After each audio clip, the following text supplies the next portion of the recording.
So I guess we're ready to start now. So thanks everyone for waiting and for joining us today. My name is Eric Talkin. I'm the CEO at the Foodbank of Santa Barbara County. And I really want to welcome you all to our Super Town Hall today. So the fact that it's called a Super Town Hall does not mean that we will be standing with our hands on our hips, with our capes flowing in the breeze like superheroes. What it really means is that we have an opportunity for some of our most appreciated supporters to try and dive a little deeper, rather than just updating you as we have been on the strategy and the tactical successes of our campaign to beat the kind of food insecurity that's been a vicious side effect of COVID. So instead, we really want to be able to go deeper and also broader. But to do that, we really need more information. So I would like to introduce our guest to you this morning. Diane Schanzenbach is a leading economic expert in food assistance programs and food insecurity. So Diane is director of the Institute for Policy Research and professor of education and social policy at Northwestern University in Evanston, Illinois. She was formerly the director of the Brookings Institute's Hamilton Project. So no, we have not invited an expert on Broadway musicals because the Hamilton Project actually develops evidence-based policy and analysis that's designed to promote broad-based economic growth. So you've probably seen her quoted in media outlets such as the New York Times and the Wall Street Journal and NPR, and she has testified before both the Senate and the House of Representatives on her research. And even better from my perspective, Diane serves on the board of the directors of the Chicago's Food Bank. And so she really knows how food banks can change people's lives. So Diane, thank you so much for joining us this morning, and we look forward to your presentation. Thank you. It's such a pleasure to be here. One of my last trips before COVID settled in was to Santa Barbara, and that sort of those fond memories have been sort of sustaining me through this long last year. So let me share my screen with you. So we're going to go through a number of slides. I can see many of you, but not all of you. And so if you've got questions along the way, somebody get my attention. I'm happy, of course, as a professor, I'm happy to, answer questions. You'll maybe have to keep me from diving in too deep sometimes, unless you want me to go more deep. So I'm here to talk about California's economic crisis and food insecurity during COVID. The first point to make is that food insecurity and other measures of food hardship have reached extremely high levels during COVID-19. Of course, you're seeing that, in real life, sort of everywhere you turn. But let me show you a little bit about what the data show us. So during COVID, the Census Bureau has been collecting information about people's economic situations as frequently as every week at the beginning, and now every other week. And so that's really allowed us to get real-time assessments of what's going on folks. And of course, since California is a large state, we're able to pull it out separately, and we can look at what the rates look like in California. So I'm going to start with hunger. And this is just measured as people reporting that they sometimes or often didn't have enough to eat over the past week. And normally when we look at statistics like this, we're measuring things over the past year. In fact, often we are looking at a broader measure, which I'll talk about in a minute. But one thing that's been really unusual about the COVID time is just how many people report hunger in the past weeks. They don't have enough to eat. And you can see, it varies a little bit across the different weeks, and you can see that weeks that we have data, are highlighted here with boxes. But it runs right around 10%. 1 out of 10 Californians said that they went hungry in the prior week. The good news is that in the most recent data, which were just released last week, just 1 week ago today, the number dropped to about 8%, but still, far too many experiencing hunger. Food insecurity, which is this broader measure, which frankly is what we usually track, which is whether households have enough money for adequate food consumption. It differs from hunger in that, it could be that we've got enough to eat, but now we're having to rely on foods that we don't like, or other things like that. You can see that food insecurity basically was between 20 and 25% in California across the duration of COVID-19. So, essentially 1 out of 4, 1 out of 5 Californians were experiencing food insecurity. And so I packed a lot into this slide. You can see what the averages were for California in the pre-COVID times. Prior to COVID, on average, about 10% of Californians experienced food insecurity, about 4%, 3.5% experienced hunger. So these rates that we're seeing now are just greatly elevated. Rates of hunger and food insecurity, this is food insecurity on this chart, typically are higher for Black and Hispanic or Latino families. They're also, to our great shame, higher for families with children, even though we know that it's really important that children have access to adequate resources. Statistically, they're more likely to be facing hunger. So you can see here, again, this is just California. In March, more than 1 in 3 Black and Hispanic or Latino families with children were food insecure in California. So these are just, frankly, alarming rates. A few things I wanted to highlight about families with kids. This recession, this pandemic really impacted them disproportionately. Of course, the headline there was the school closures, losing access to free school meals really harmed a lot of families. But something that's maybe a little less appreciated in the mainstream is this is the first time we've experienced a recession where there's been more job loss among women than among men. And that because so many children live in single mother households, that puts them sort of extra vulnerability, extra risk during this. So all these things together lead us to a place where we see, these just frankly extraordinarily, shockingly high rates of food insecurity, especially among Black and Hispanic families with children. Now, of course, this pandemic and the recession didn't just impact food. There's lots of job loss. This was another statistic that I thought you'd be interested, which is that many California families report being behind on their housing payments.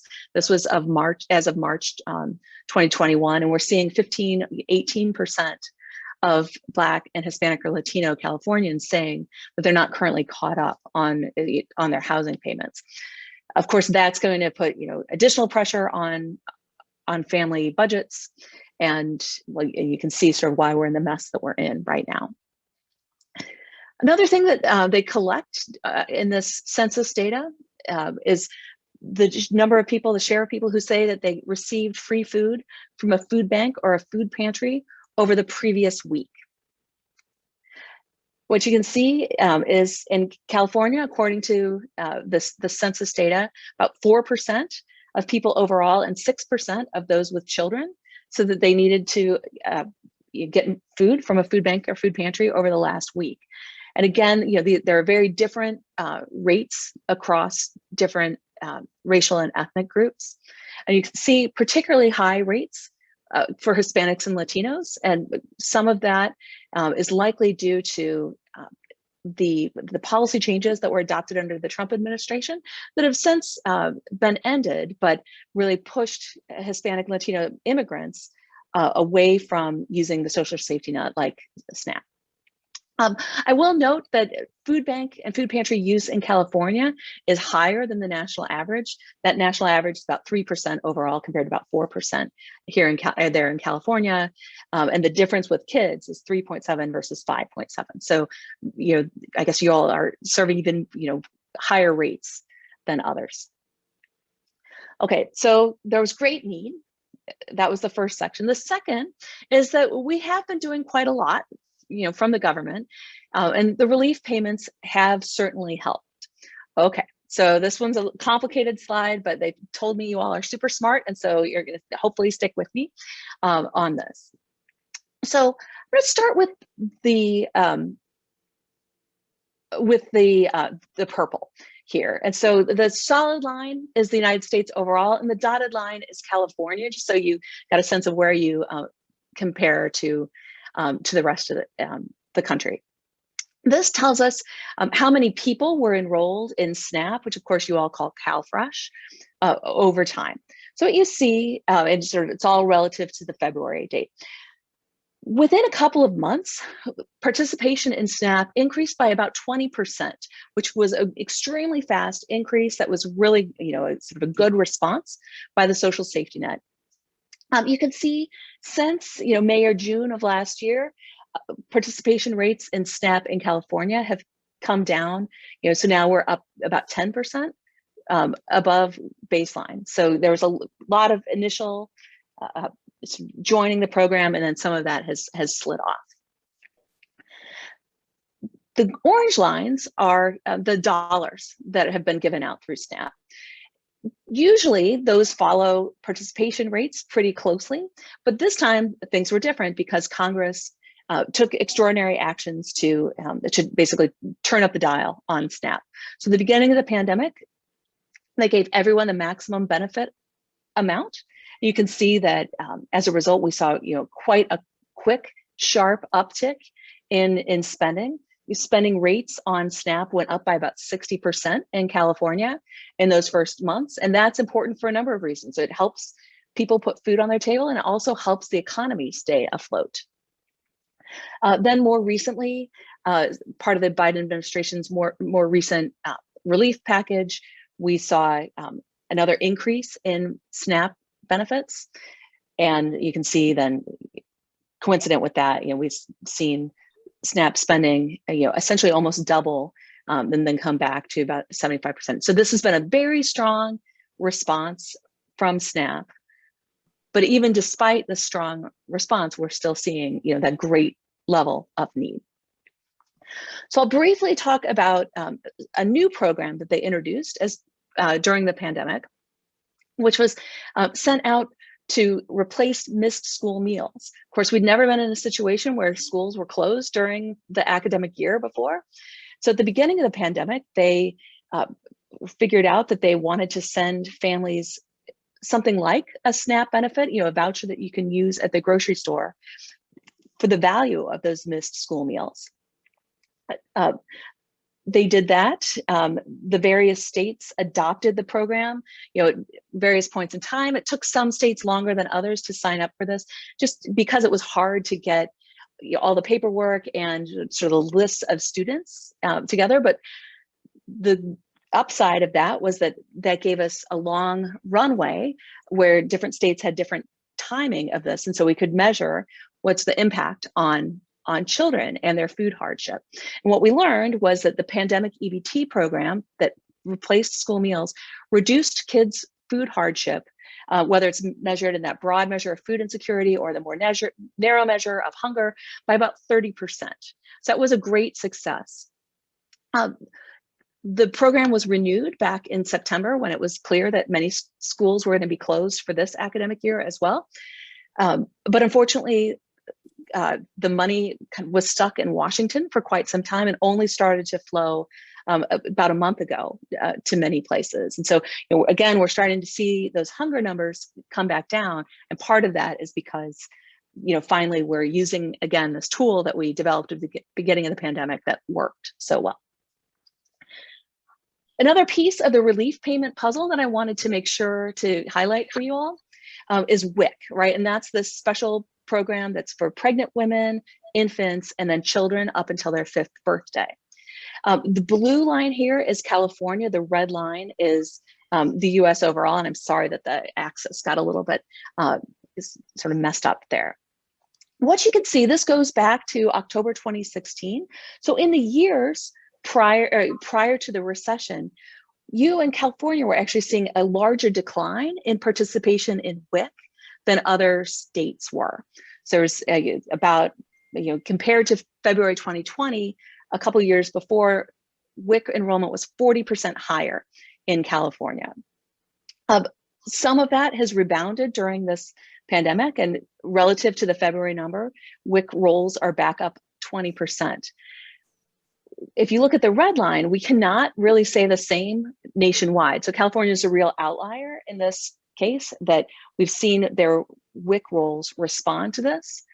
But certainly, for people who are interested in hunger and food hardship, understanding this program and why has California seen such a decline, I think would be a high priority in my opinion.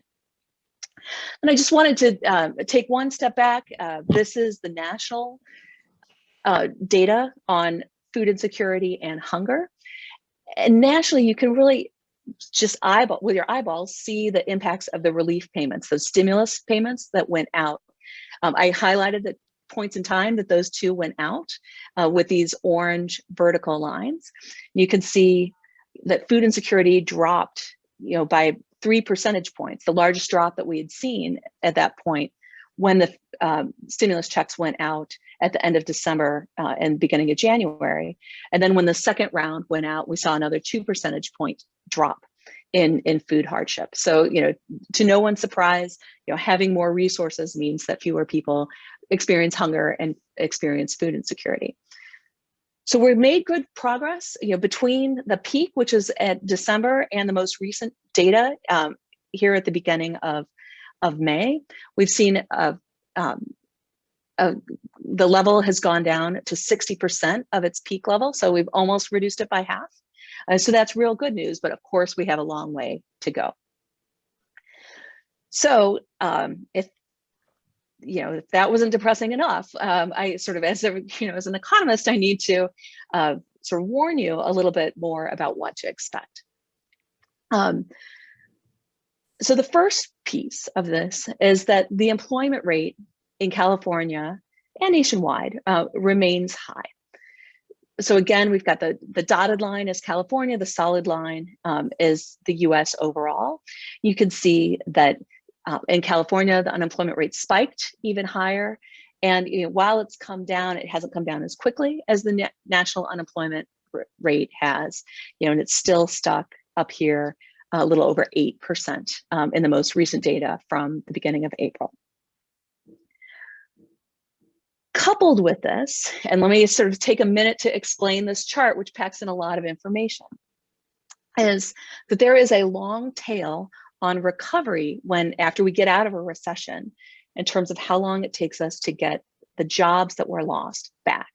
What this graph shows us is how many jobs were lost, in each recession, sort of all the way back to the 1980s, and then across the months, how that rebound looked.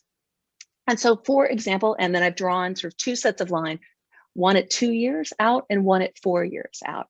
So for example, we can look at the 81-82 recession or the 90-91 recession, and by about 2 years out, we had regained most of the jobs, so really by 3 years after the recession hit, we were back to where we started. The recession in 2001 took fully 4 years to regain all of the jobs that were lost. And the Great Recession took, upwards of 8 years, sort of some ways that you cut it, took 10 years to regain all the jobs that were lost. What that means for people like us who care about food hardship and food insecurity, it means that we're going to likely continue to see elevated rates of need because we're going to have lower rates of employment really for months and years to come. Now, this purple is the COVID recession. Of course, it looks different from the others. We saw that dramatic drop and then some strong rebound. But the question is, how long is it going to take us from here where we are now to get back up to where we were when it started? And honestly, sort of it's anyone's guess. The Congressional Budget Office is somewhat optimistic that we'll do it within another year and a half.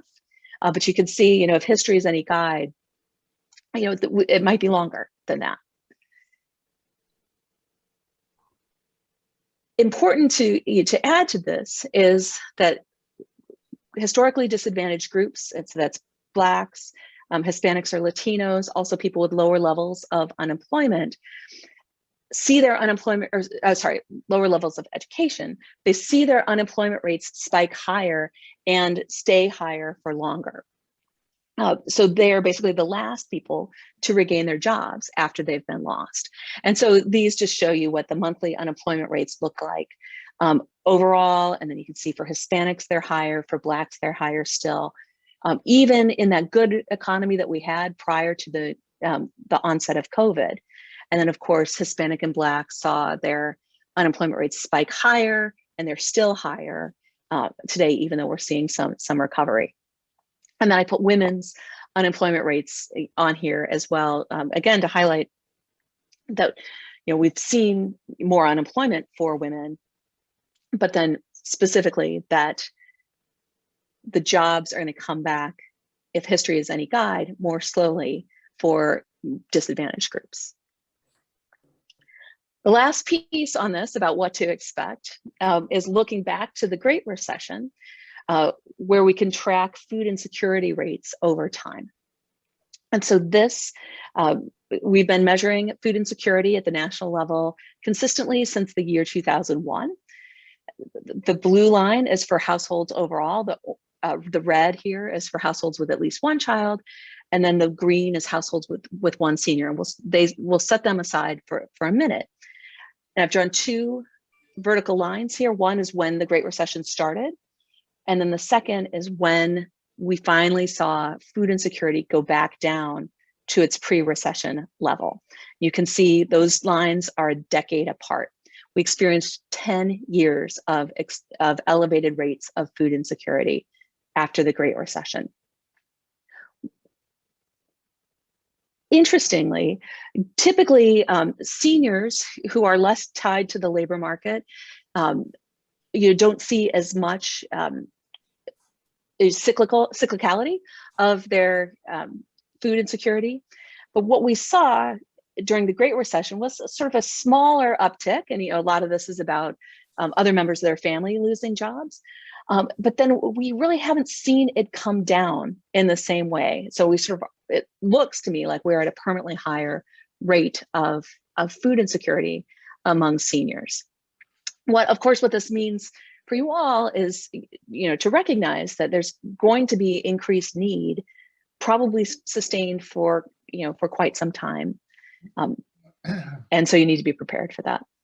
So that's where I left it. I wanted to make the 3 points: that need is elevated, that the relief payments have helped, but indeed that there's going to be a lot more work to do. And so with that, I'd love to take any questions. There's a question in the chat from Lauren. Can you comment on why 1/3 of food insecure people are ineligible for SNAP? Yes.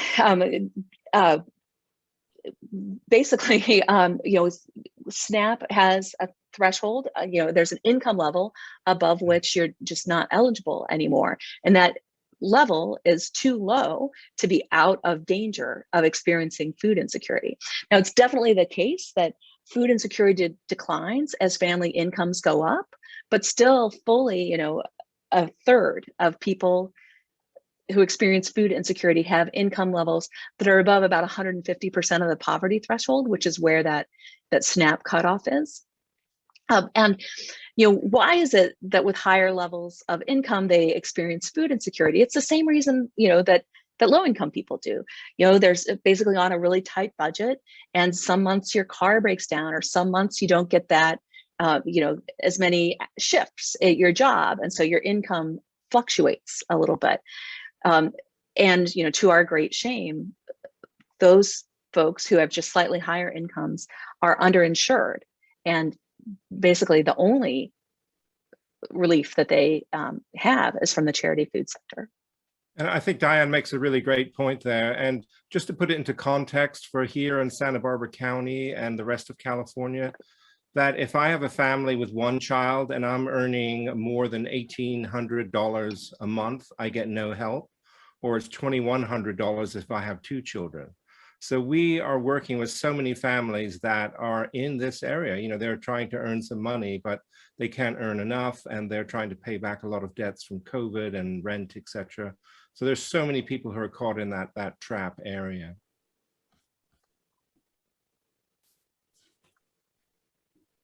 There must be other questions. I always feel bad that I, brings, a lot of bad news, but of course there's some good news in here also, which is that the hunger rates are falling, and that really, together between policy and the charity food sector, we've done some real good. Diane, are there other federal programs coming? Well, so the one that I'm most excited about is this refundable child tax credit. Maybe you've heard about it. Starting in July, families up to a pretty high level of income are going to receive a child tax credit, but they're going to pay it out monthly instead of waiting until you file your taxes at the end of the year. And so, I think, what's the number? I think it's a little over $300 a month for each kid in the household. And what that means is families are going to have, especially these low-income families, are going to have an injection of liquidity every single month. And so, of course, those of us, who work in this area know that, oftentimes we see spikes in need at the end of the month, when families, sort of are at the end of their paycheck, or they haven't gotten their SNAP benefits in a while. This is going to help stem some of that. It's going to, help prop up family budgets. And the expectation is it's going to cut the rate of child poverty by 50%. We have an unconscionably high rate of child poverty, and we should make that go to zero. But, cutting it in half in one fell swoop is going to make do a lot of good. So that's my number one. There's others too. Like, I do think that we will try to see this pandemic EBT program that was so successful continue through the summers. And I would like, sort of high on my wish list is to have that happen in the summer every year, so that, so that we don't see kids, experience extra hunger during the summer. And then, well, it looks like maybe there's some other questions, but if I could talk about some upcoming reforms to SNAP as well. Yeah, there's a question. Maybe we'll pause on that. Sorry, there's a question from Anita. What is the estimated duration of increased government support? How long does it take for new public policy to be enacted in the best administrative conditions? Yeah, great questions. So my real concern in this case is that Congress is going to run out of energy to combat this before the recession is over. And I think we often see that, we're all sick of COVID, right? And so we would really like things to be back to normal. So right now, a lot of these improvements in SNAP will sunset pretty abruptly in September. And I would expect that we'll see a surge in need for charity food around that time, because families that are used to getting sort of extra supports are all of a sudden going to find, that they're going back to what it was before, even though, maybe their jobs haven't come back, or they're, et cetera. Just to answer more specifically, the direct question, I was really impressed, so how quickly can you roll out a new policy? I was really impressed with how quickly they rolled out the pandemic EBT program last spring, within maybe 6 weeks of it being conceived for the first time in Congress. Many families started getting checks, but of course that means there were 6 weeks where the kids weren't, didn't getting any extra food support except for really from the charity care. So, 6 weeks seems, really fast. This child tax credit, which is going to start being paid out in July, was only passed, it passed in January. So, it's about 6 months, but we can see what damage, just what human suffering happens in those 6 weeks or those 6 months, even when we're on a real fast track. Which is one reason why I think, it's important to have safety net programs that, are already in place, that can be scaled up, when they need to be. So for example, we saw that Congress very quickly said, we're going to increase SNAP benefits.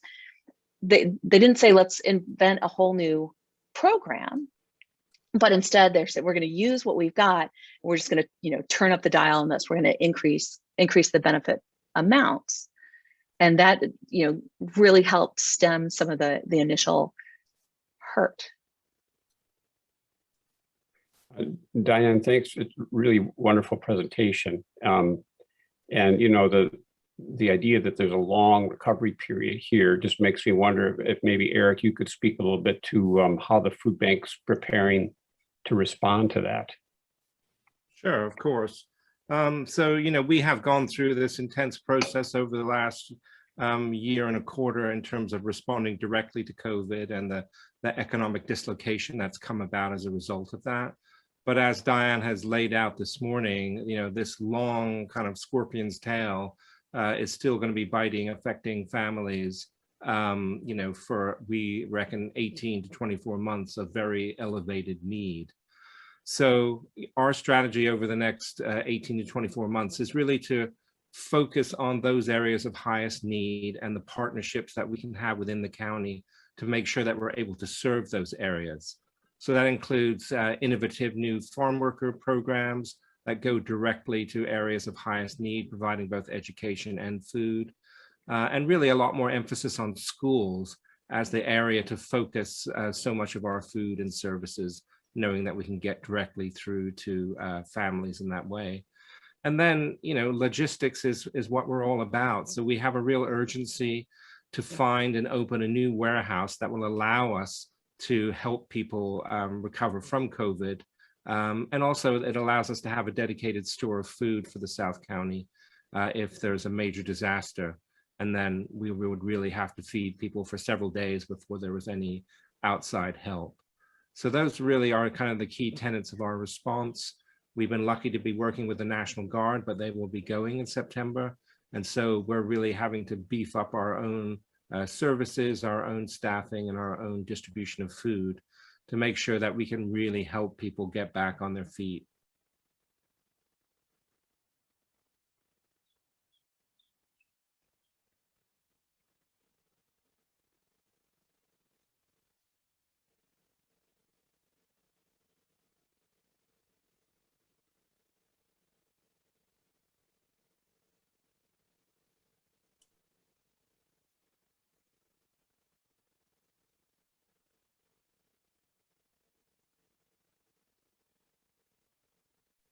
I know there was an article, Matt, that you wanted me to share, so I'll put that into the chat and everyone can take a look at that. And certainly if there are any other questions that we can answer. I do recommend that article. I've sort of mentioned a couple of those facts. Some other interesting sort of highlights from that. Sort of to no one's surprise, families with teenagers really suffer from hunger. We don't give more SNAP benefits to families with teenagers, but I've got 2 teenage boys in the house right now, and it's like they have holes in their neck, right? They empirically, it is a fact that they eat a lot more. So that's another place where I feel like our safety net programs maybe are under supporting families. And hopefully we'll see, I sort of had mentioned that, I could come back to it if there was interest. And just briefly, we are starting to look at some of those underlying assumptions about SNAP to understand, are we providing this food assistance at an acceptable level? SNAP serves such a broad array of people, so it something like half of people on it are working families. And so sometimes you hear concerns that SNAP disincentivizes work. That doesn't seem to be borne out by data. It really does top up incomes when families just have low wages. Another large share of them are elderly and disabled individuals.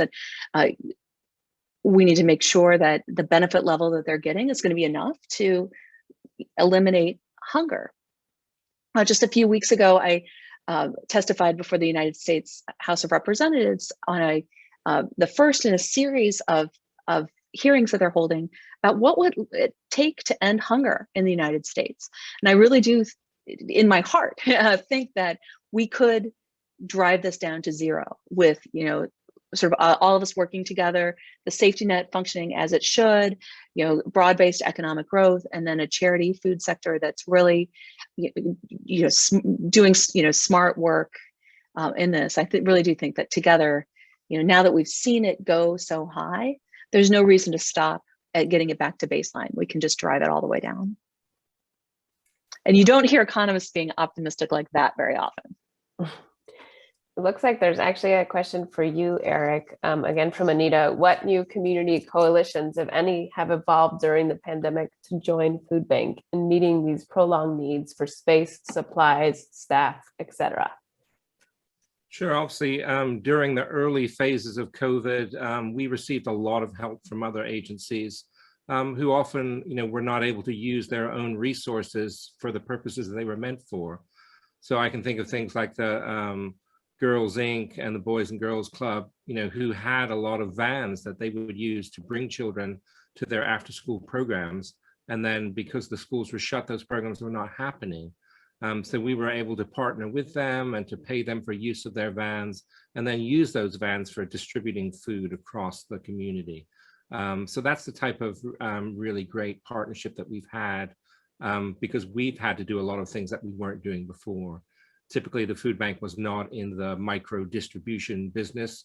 We would partner with other agencies, but with COVID not allowing people, especially more senior citizens, to congregate at feeding sites, then we really had to flip our model and make sure that we had a much stronger home delivery model.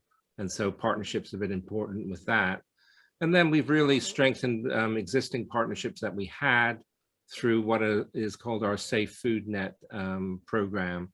So that was a series of 50 sites around the county, which is still operational, where we're partnering with some of our larger agencies who are confident can get through COVID and still have enough volunteers and enough funding, et cetera. And that's provided a lot of stability in terms of food distribution across the county. We continue to partner with healthcare organizations in terms of novel vegetable prescription programs. So we really understand that these are not problems that we can solve by ourselves, and that the food bank, because of being a hub of both food and information, it allows us to create partnerships and really move things forward. So we're excited about continuing that over the coming couple of years. Thanks, Eric. It looks like there's a question from Laurel for you, Diane. SNAP and other federal assistance programs, HUD, typically lower the income qualification threshold for unearned income. Do you know if any adjustments have been made to these rules due to the pandemic? Yeah, in fact, I feel like I can say with certainty that it has not. So they didn't change who was eligible. So we're still kind of, by and large, we're still stuck with those old rules. They just changed how much you were eligible for. But you're right that those income cutoffs are lower if it's primarily unearned income. And we should be looking at that. I think there's a lot of evidence, just like we were talking about, that there's a third of people who are food insecure but aren't eligible for this, that for SNAP, that maybe we've set these cutoffs too low.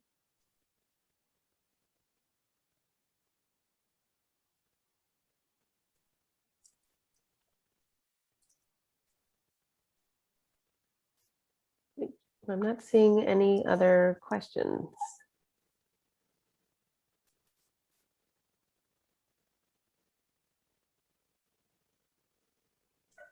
Okay, well, I really encourage people to check out that wonderful article that Diane referenced that's there in the chat.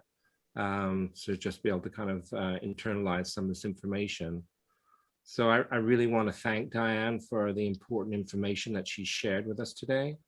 And for all of you for really kind of caring enough to not only support our shared work, but also for wanting to dig deeper into what's happening systemically and how it informs the food bank's planning and response.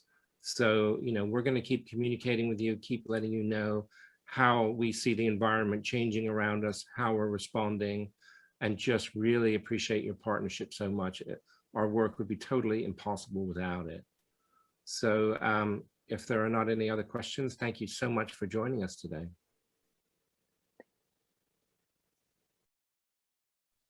Thank you, Diane.